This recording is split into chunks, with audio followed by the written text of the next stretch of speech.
Test 1. In this test, you will hear a number of different recordings, and you will have to answer questions on what you hear.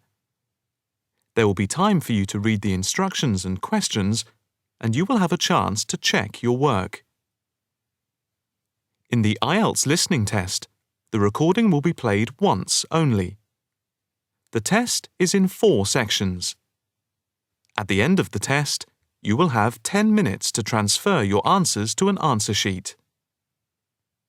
Now turn to Section 1.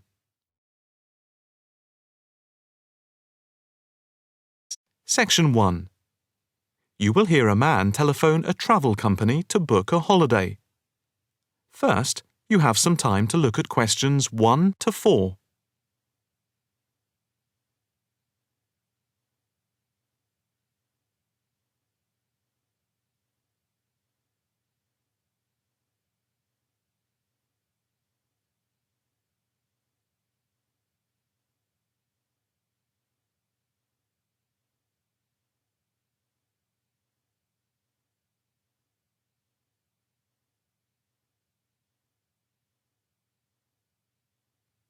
You will see that there is an example which has been done for you.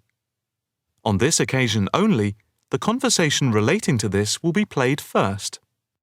Good afternoon. Italia Breaks. My name's Margaret. How can I help you? Hi. I'd like to book a short break in Italy. Hotel and flights combined. Anywhere in particular? Yes, Venice if possible. The holiday destination is Venice, so Venice has been written in the space. Now the test will begin. You should answer the questions as you listen, because you will not hear the recording a second time.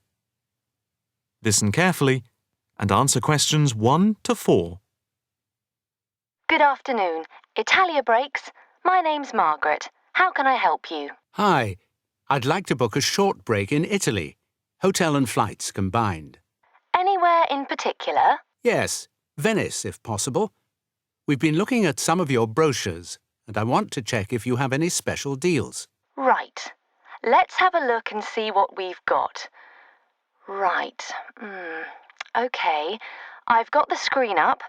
Can you just give me a few personal details? Sure. First, can I just take your name, please, and a contact telephone number? Certainly. It's John Framlington. That's Framlington. And I'll give you my mobile number. I can't always remember it. Yes, here it is. It's 07987 441192.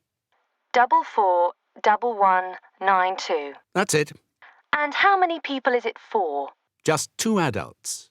OK. Any particular price range? It's our first wedding anniversary, and we... Congratulations! Thank you. So we wanted somewhere nice, but not too expensive. We would like to make it something to remember. Maybe in the medium price range. OK. How many nights do you plan to stay? 5 nights only. That gives us plenty of time to do sightseeing and to relax. Right. That's 5 nights only. And what type of hotel?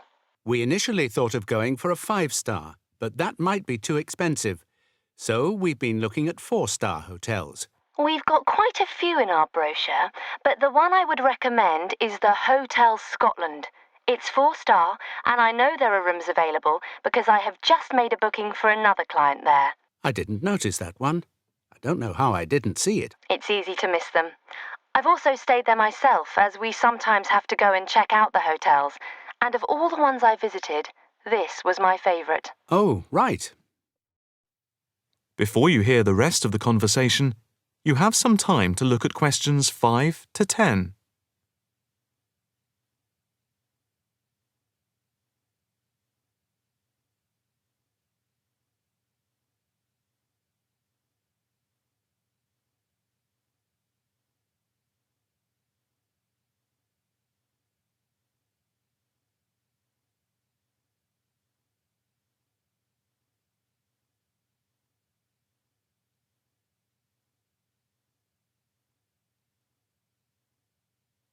Now listen and answer questions 5 to 10. What's the hotel like? It has a courtyard for breakfast. It's got 50 rooms. It's just been renovated, and so it's very stylish. Is it in the brochure? It's on page 63. Ah, yes. I can see it's right next to the railway station. But what appeals to me most of all is that the hotel's very convenient for all the water buses. And the idea of having a terrace with the room I really find very appealing. These are big pluses. It's probably the most central hotel we have. You might think it would be a bit noisy as it's in the main commuter area and a place where tourists go. But from experience, I can assure you the hotel is very quiet. Most of the rooms are facing away from the main thoroughfare. Can you tell me when you'd like to leave? The 17th of March. Coming back on the 22nd. OK. I'll just check again if there are places available. 2 adults sharing. Hotel Scotland. Yes, that's gone through. OK. And how much is the break, including flights? There's a special rate at the moment because it's off-season. For 5 nights, let's see, it's £716 for a double room and flights. That includes airport taxes, but not insurance. Each? No, for 2 adults sharing. That doesn't sound too bad at all. What reductions do you have at the moment?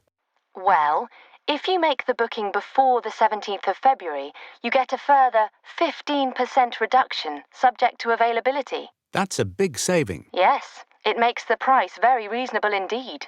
Do you need travel insurance? Yes, I suppose we better had. For 7-day cover for both of you, it's £17.88. OK. Do you want to book today? I think we should, but can I just check with my wife? Can you hold the booking for me? I can hold it until 1 p.m. OK, that's fine. I'll get back to you immediately. I'll just give you a reference for the reservation. OK. It's FAPSJM15. Thanks. I'll get back to you as soon as I can, and definitely before 1 p.m. This is too good an offer to miss. That is the end of section 1. You now have half a minute to check your answers.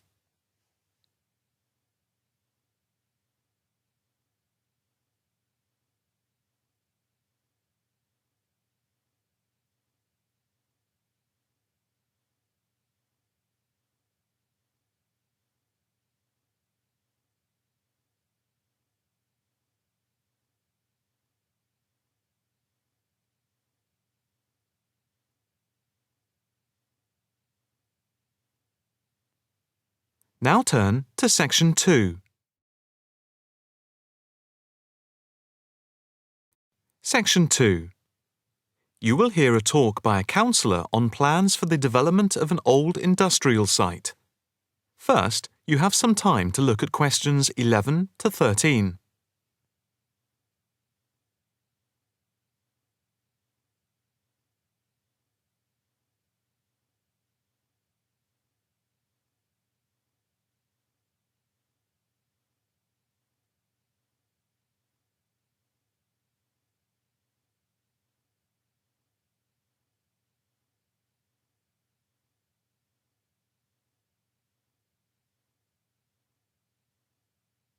Now listen carefully and answer questions 11 to 13. Good afternoon, ladies and gentlemen. My name is Councillor Norma Boyd, and welcome to this exhibition about the development of the old paper mill factory and gasworks site, which has been lying unused for more than a decade. There has been pressure on the council to use the land to build a training centre and a small business park. However, we have been encouraged by local people to create an open area for the benefit of the community, providing much-needed space for recreation. And I now have pleasure in announcing that the plans for the creation of a park, to be called Park Royal, and for flats, have now been approved.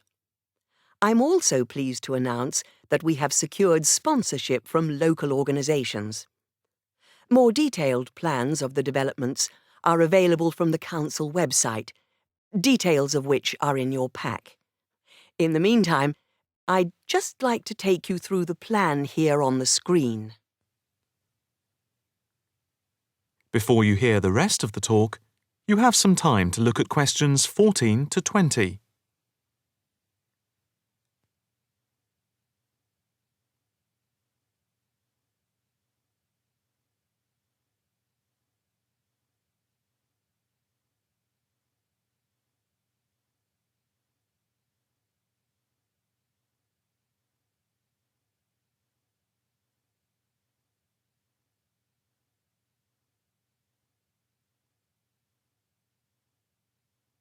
Now listen carefully and answer questions 14 to 20. If we start here at the bottom, you can see Parkside Street, where the main entrance to the park is. On the left of the entrance, in the bottom left-hand corner of the plan, there will be a block of 40 studio flats. On the other side of the entrance, there will be some workshops for local businesses. There will also be another entrance here, on the top right, which leads into Pear Street. Here, in the centre of the park, we will have an ornamental lake with paths radiating north, south, east and west to the different areas of the park. In the top right-hand corner, just by the Pear Street entrance, there will be a large sports area with 2 football pitches and 4 tennis and volleyball courts. Just here, beside the pitches, on the same side of the path, will be an outdoor swimming pool. Now, in the top left-hand corner, a walled flower garden is planned with a rockery and a water feature with walkways, seats and lots of shady areas for the summer. Next to this, a sculpture garden is also planned. Now, let's see. Just here, below the walled garden, there will be a grassy amphitheatre with a permanent covered stage for open-air concerts. We hope that local schools and colleges will use this theatre to showcase student work. In the bottom left-hand corner of the plan, you can see that above the block of flats there will be a play area for children, and directly to the right of this, just near the main entrance, there will be a wild area. More trees will be planted here, and in the middle will be built an educational centre for use by local schools to encourage children to take care of the wildlife and look after the trees and plants. And finally, in the bottom right-hand corner of the park will be a cafe, opening on to Pear Street. And now for questions. If anyone would like to ask anything, I and my colleagues are only too happy to oblige. Yes, the lady in the front row, if I could have your... That is the end of section 2. You now have half a minute to check your answers.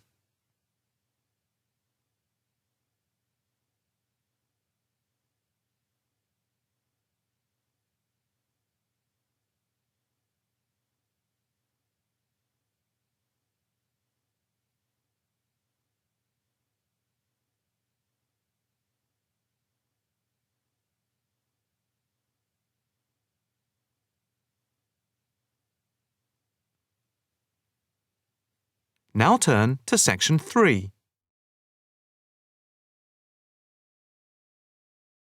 Section 3. You will hear a female student inquiring about changing her course. First, you have some time to look at questions 21 to 25.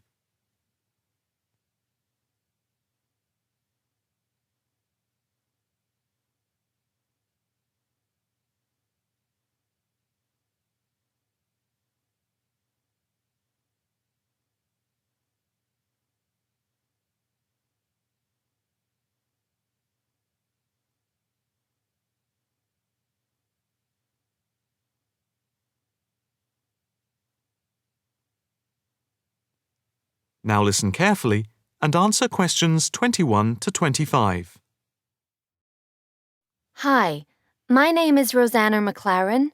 I'm a bit early, but I have an appointment to see the assistant registrar, Andy Matthews, at 10 a.m. Hi, I'm Andy Matthews. Nice to meet you. Nice to meet you. My tutor advised me to come to see you about changing my course. Yes, I've had an email from your tutor, David Vine. Let me just call it up. Here we are. It says, Tutee Rosanna McLaren is on the Wednesday part-time course and wants to change to the distance learning program. Have you any problems with the course itself? Oh no, I love it. I think the course is really worthwhile. The theoretical sessions once a week on Wednesday from 10 a.m. to 3 p.m. are really good. You have 2 2-hour sessions then? Yes, that's it. And I have to say, I think the practical session from 4 through to 9 in the fashion workshops are also good fun. But I am finding it all very tiring, and it makes me too exhausted for my work on Thursdays and Fridays. You work the other 4 days of the week. Yes, and some Saturdays. I see. So, what do you want to do? I'd like to change to the program with the distance learning component instead of the Wednesday sessions. Yes, that is a possibility. I see from your tutor, Dr. Vine, that he has no problem with this, but you realise it's possible you'll have a different tutor. Yes, I'm aware of that. It's a shame because he's a very good tutor. What do I need to do now? First, we just need you to fill in this transfer form and the claim form for the reduction in fees. Oh, I didn't realize it was cheaper. Oh yes, it's £1,000 less a year. It gets even better. Can I start the distance learning program from now? I don't see why not. I just need to get a signature from your tutor, which should take only a short time. I'll email it to him now, and then he can sign it and put it in the internal mail. Okay. But I also need to go through with you what is involved in the distance learning program to make sure you are clear about everything. Well, I understand I attend the weekend course once a month, and that I can book a bench in the fashion workshop at any other time. You have a computer at home for the distance learning? Oh, yes. I have the necessary equipment for making video calls over the internet already. It's the flexibility of the distance learning over the internet that is very useful. And what makes it even more interesting is that I don't have to spend a lot of time traveling to and from the university on the Wednesday. I can adapt it to my own routine, as I will be able to do the theory over the internet from home when I want. The same is true of booking a tutorial online using Skype. Yes, it is amazing, isn't it? It's in its infancy, but it's been up and running for a year now, and it's going rather well. Can I just ask if it's possible to have a face-to-face tutorial at any time as well? There is no reason why you shouldn't be able to. Before you hear the rest of the conversation, you have some time to look at questions 26 to 30.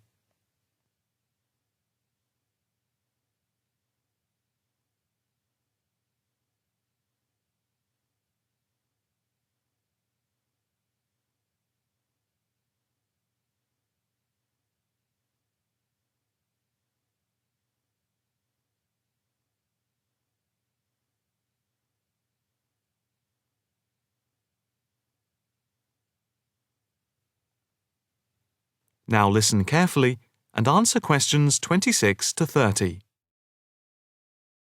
What about the assessment for the distance learning? I take it that it's the same as for the other program? Let me see.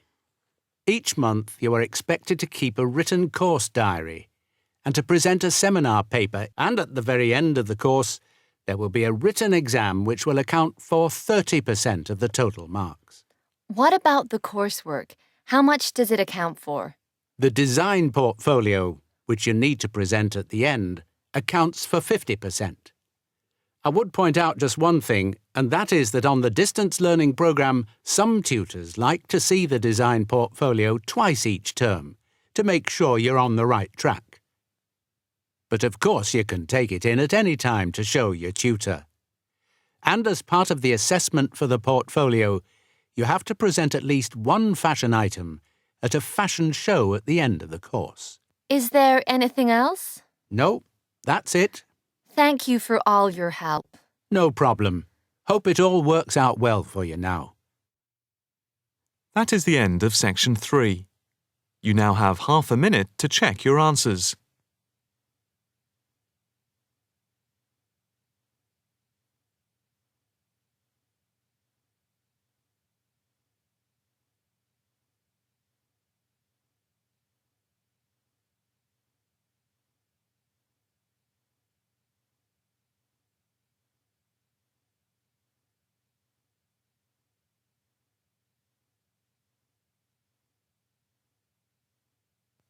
Now turn to section 4.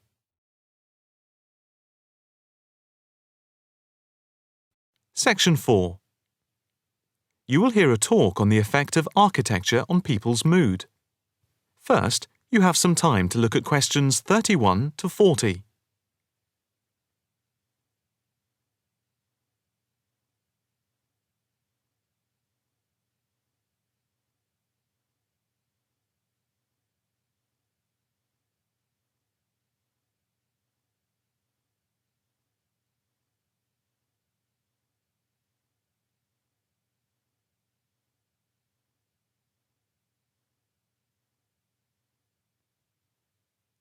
Now listen carefully and answer questions 31 to 40.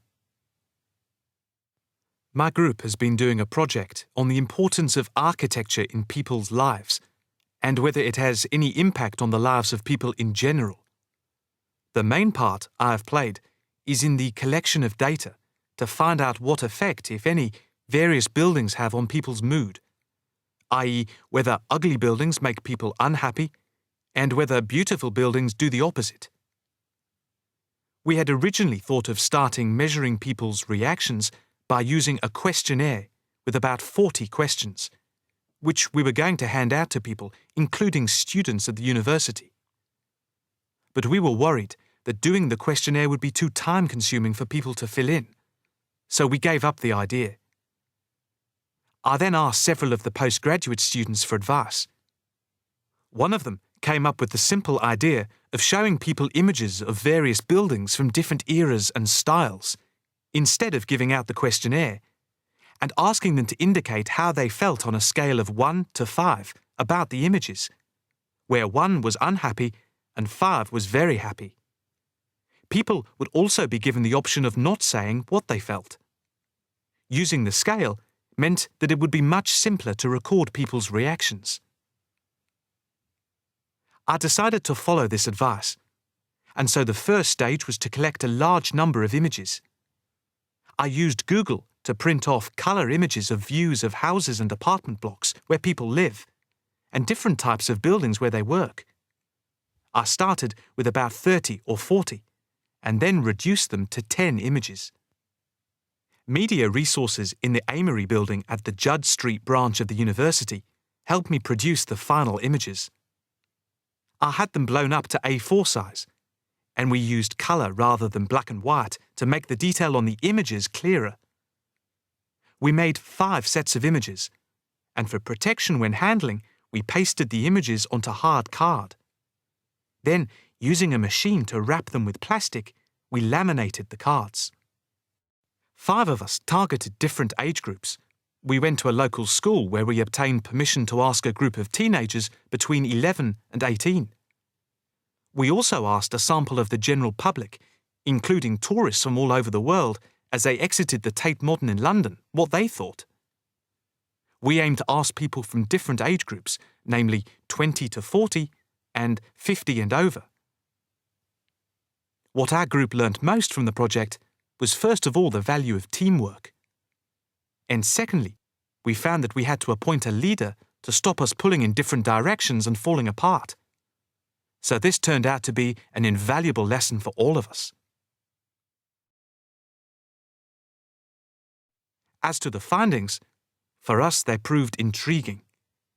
In the end, the sample consisted of 311 respondents. I thought initially that people wouldn't be interested in taking part. With the youngest age group, their reaction was very mixed. it was clear that the youngest group had no pattern of preference at all, as they frequently gave no reaction to the pictures. For the 20 to 40 age group, we found that they tended to score more in the middle range, around 3. We found that out of the 3 groups, the most likely to be favourably affected by the images, that is, they were more likely to score the images as 5, were those aged 50 and above.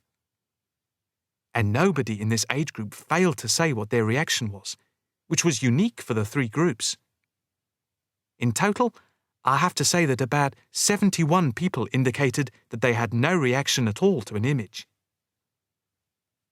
Our general conclusion is that we need to find out more about why people react as they do, by perhaps giving them a chance to give reasons for their decisions. I would like to finish there and give my teammates a chance to add anything I've missed or take any questions or suggestions. That is the end of section 4. You now have half a minute to check your answers.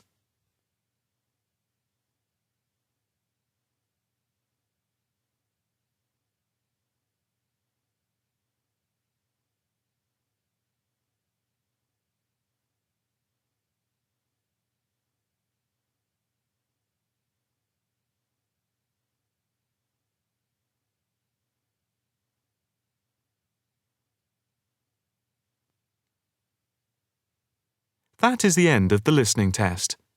You now have 10 minutes to transfer your answers to the listening answer sheet.